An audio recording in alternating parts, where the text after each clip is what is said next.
Hey guys, so for the first part of chapter 3, Solomon discusses how the universe was created, and he talks about how some people believe that there was a God that created everything and that God has always been there, and some people believe that the universe just happened out of nowhere, or the Big Bang Theory, that everything just happened all of a sudden.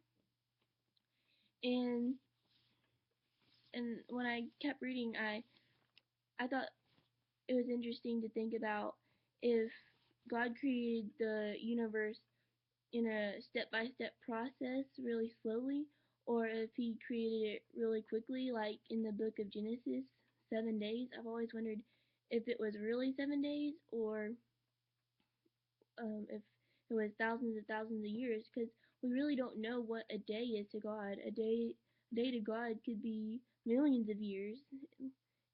He might not see a day as 24 hours.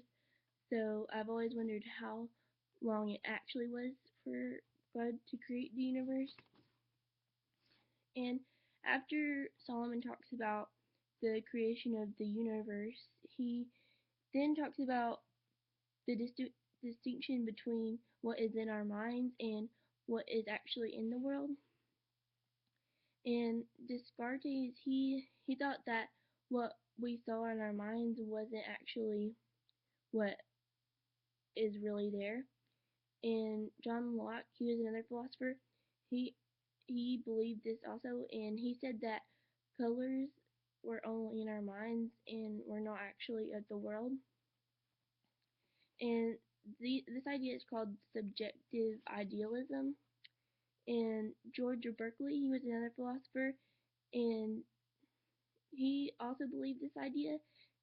And he went further in saying that the shape, size, smell, taste, the texture of objects, that's all in our minds. That's not of the world. That's just how we perceive things in our minds, but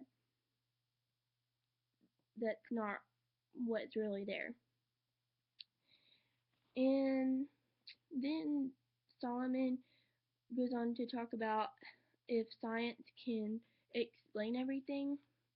He talks about eating chocolate and falling in love and how we feel about friends, our friends, and how some things are really difficult to explain, like falling in love, and scientists can't really explain those things. They can look at our brain activity and what we're thinking when we're falling in love or eating chocolate, but it's hard for scientists to explain some things. And then Solomon talks about spirituality and what it really means to be spiritual. Solomon says that spirituality is really abstract and intangible, and people think of it in different ways. Some people believe that spirituality is oneness with the universe or togetherness with God, and it can be experienced by praying or meditation. And then others think that appreciating nature can make you spiritual.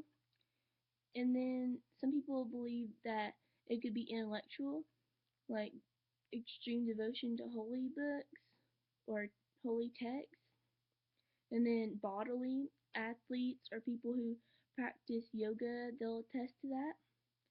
And then Solomon says that being spiritual requires transcendence, which means whatever takes you beyond the limited confines of immediate life as we know it. That's spirituality. And humility, submission, or awe, or experiencing one's significance as part of a greater humanity. Those are all different kinds of spirituality. And that's pretty much all of chapter 3. That's what I got out of chapter 3. And for chapter 4, he starts out the chapter talking about rationality, which is the remarkable human ability to think beyond what's immediately given. And he ask if we can really know what the way the world is, and is what we think we know about the world just a subjective experience. And he says one cannot doubt that one is having an experience, but one might nevertheless doubt what one is experiencing. For example, he gives the example of an oasis in the desert. If one's extremely tired and thirsty and has been on a long trek, they could hallucinate and see an oasis, but that doesn't mean it's really there. And he talks about skepticism, which he says is one of the most powerful postures in philosophy. And it asks the question, is what we know really the truth? And he says we can only understand what reality is from personal experience. And we infer that from seeming to see a tree, that a tree is there. Like, how do we really know that it's really there? And philosophers raise the question as to whether our senses are just playing tricks on us. And he talks about epistemology, and that is the study of knowledge, and it asks the questions: what is truth?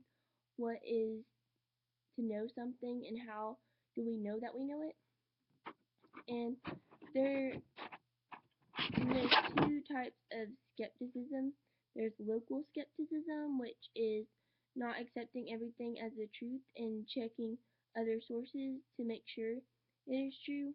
And then global skepticism questions all of our knowledge, even the idea of knowledge.